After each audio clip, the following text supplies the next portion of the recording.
மூன்றாவது ஒலிம்பிக்ஸ். இன்னைக்கு ரொம்ப ஒரு அதிர்ச்சிகரமான ஒரு செய்தி நம்ம பார்த்தோம்.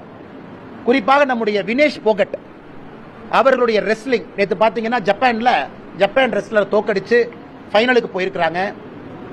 அது ஜப்பான் ரெஸ்லர் வந்து உலகத்தில் நம்பர் 1, 52 மேட்ச் தோல்வியே அடையாத ஒரு ரெஸ்லரை 52-0 அந்த ரெஸ்லரை தோக்கடிச்சு நேற்று இன்னொரு ரெஸ்லரை தோக்கடிச்சு இன்னைக்கு ஃபைனல்ஸ். இன்னைக்கு கோல்டு வாங்கியிருக்கக்கூடிய வினேஷ் போகட் அவர்களை காலையில் வேயிங் பண்ணும் பொழுது டிஸ்குவாலிஃபை பண்ணியிருக்காங்க இன்டர்நேஷனல் ஒலிம்பிக் கமிட்டி. இதன் மூலமாக வினேஷ் போகட் அவர்கள் இந்த ரெஸ்லிங்ல எந்த மெடலும் கிடைக்காத ஒரு நிலைமை நமக்கு ஏற்பட்டிருக்கு. ஃபைனல் போனாவே மினிமம் சில்வர் கிடைக்கும், ஜெயிச்சா கோல்டு கிடைக்கும். இது ரொம்ப ரொம்ப துரதிருஷ்டவசமானது. குறிப்பாக நம்முடைய இதயத்தை எல்லாம் இது கணக்க செய்திருக்கிறது. ஒலிம்பிக் போட்டியில் எப்பவுமே டே ஆஃப், குறிப்பாக செமிஃபைனல் ஃபைனல் ரெண்டுக்கும் வேயிங் பண்ணுவாங்க, வெயிட்டை பார்க்கணும். விக்னேஷ் போகட் அவர்கள் இத்தனை காலமாக 53 கேஜி அதில் போட்டியிட்டவங்க இன்னைக்கு 53 கேஜி ஒலிம்பிக்ஸ் இல்லாதனால 50 கேஜியில் போட்டிடுறாங்க. கடந்த 2 நாட்களாக அவங்க வெயிட் 52 கேஜிக்கு போயிருச்சு.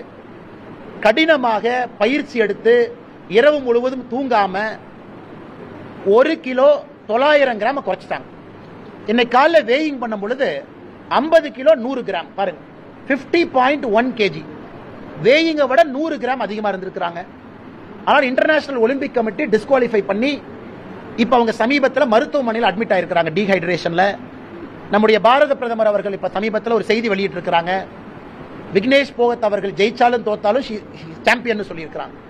அதனால் மெடலை பொறுத்து இல்ல, முழு இந்தியாவும் கூட இன்னைக்கு விக்னேஷ் போகட் அவர்களோடு நாம் இருக்கின்றோம் என்கின்ற ஒரு முக்கியமான செய்தியை பிரதமர் சொல்லியிருக்கிறாங்க.